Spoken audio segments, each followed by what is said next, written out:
Okay, today I'd like to talk about biblical submission. What is biblical submission?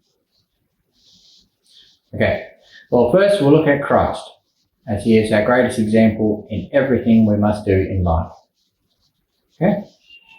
Now Christ submits only to God. God is his head. It says this very clearly in a couple of places in the Bible, but probably the most clear place is in 1 Corinthians 11. Okay? Now this is in reference to his humanity. We also know that he has divinity as well. But he submitted to Christ to God in our place in his humanity. So he submitted to God in perfect submission. Then now we can look at men. Men submit to God, to Christ, as their head. That's how it is. Women submit to men as their head. And the Bible actually goes further on this and says that women are supposed to submit to their men or their husbands as men do to Christ, or as the church does to Christ. That's how it is. And children down the line submit to their parents. So we can see this clear structure: God, Jesus, men, women, children. It's how the Bible puts it. Sorry if that offends anybody, but that's how it is. So let's first look at Christ then. So Christ submitting to God in all things. Yeah, he does not do his own will, but he came to earth to do his Father's will.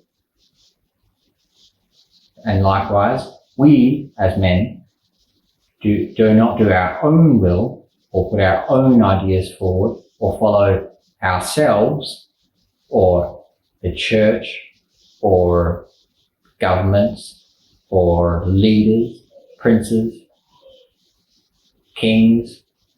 We follow Christ, our head.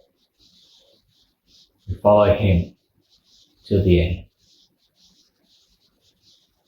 Women have to follow men all the way. As it is written, women were created for men, not men for women. Again, this might be offensive. We often see in traditional churches this idea of a triangle where we put God at the top and we put men and women side by side at the bottom. It's very traditional. It's just not biblical, unfortunately. It'd be nice if it was in some ways, but it's just not biblical. And we cannot put our own ideas like this in a church setting or in a Christian setting. It doesn't belong. It doesn't belong because it is just not biblical. And we must stick to the biblical teachings of the Bible. We must. We cannot step outside of those. God's morals and God's law stands supreme in our lives. Can't step beyond that. Same with children. They must be in subjection to their parents. This is part of the advice or admonition from Paul when he's talking about elders and deacons, that they must rule their household well and have their children in subjection. Yeah? It's fairly strong language, especially in this modern era. But that's the way God put it. That's the way God has it. And we cannot say, well, we know better than God.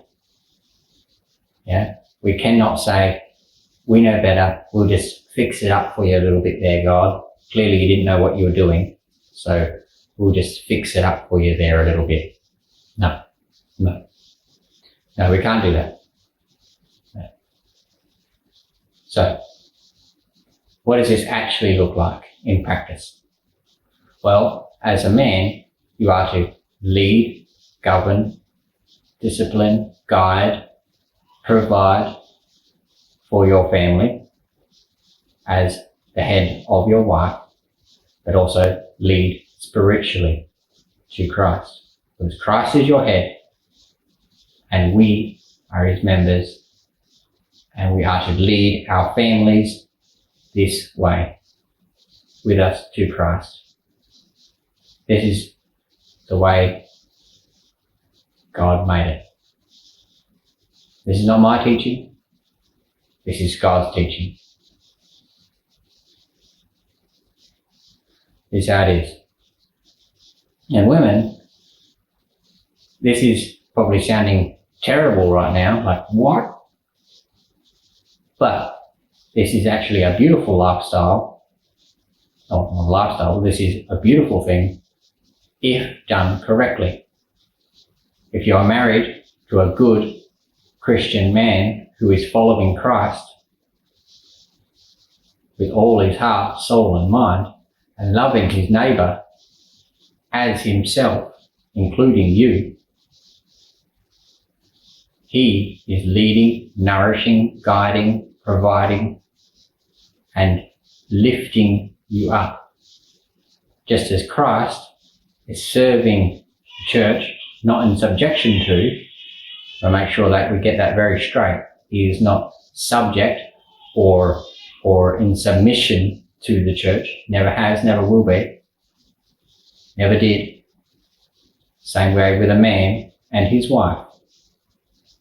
He is not subject to her. He is not in submission to her. But just as Christ served the church, as in paying for her sin and redeeming her, same way a man is to do for his wife. He is to lead her. He is to serve her needs. And those needs may well be a little bit bigger than what we first realised. I'm not going to get into that into this video, but in a future video I hope to expand on this point, that of a woman's needs and a man's needs, and how they are natural and they are God-made. And we should not be saying, well, again, we know better than God, so we can push this aside and we can make it into something bad, when God made it a good thing. And he said it was a good thing in paradise. So we cannot go against that. Again, I'm not going to get into that into this video. So we're looking at a wife following her husband in subjection to.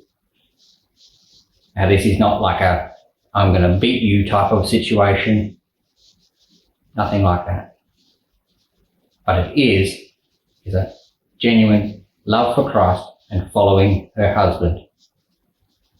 That is what the Bible commands. And the Bible in return also says, love your wives. Don't be a meanie. You've got to love your wives, whether you like it or not. And love and service in the Bible are almost interchangeable. I'm not saying they are, but they're almost interchangeable.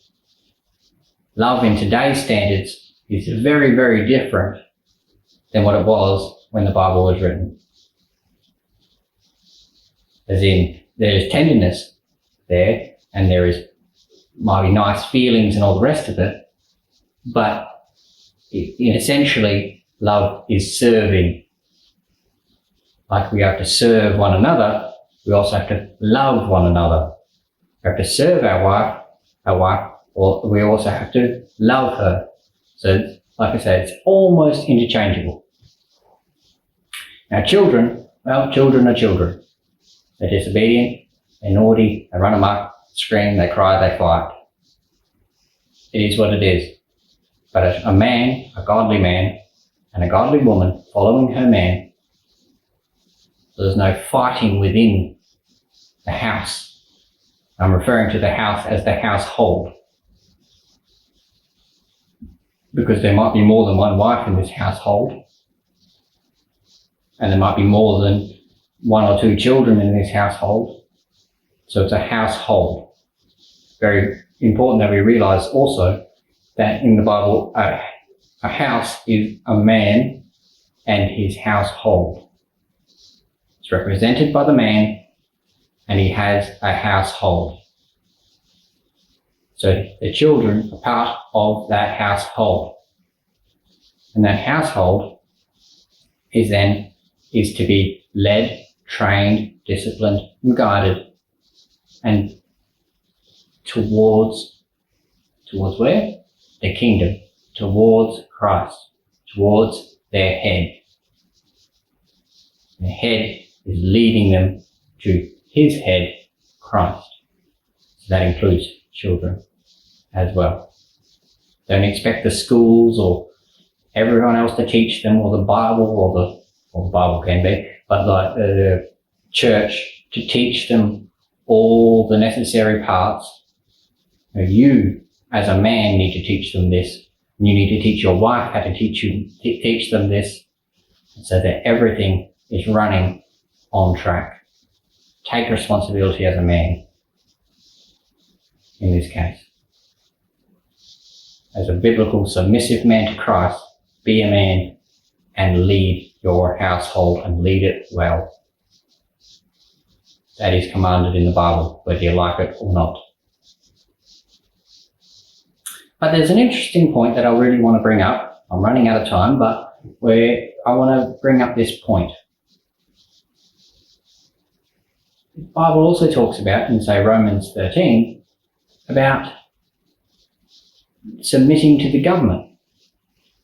Now, in my circles, this has always been understood that basically this is, excuse the language, but a bit of a holy cow. Don't know if you all know what that means. It basically means something that we put right up there with Christ. And that's just wrong. That's not what the author to the Romans had in mind, which I believe is Paul. It's not what he had in mind at all. You'll notice when you read it there, it says, submit to the government for good,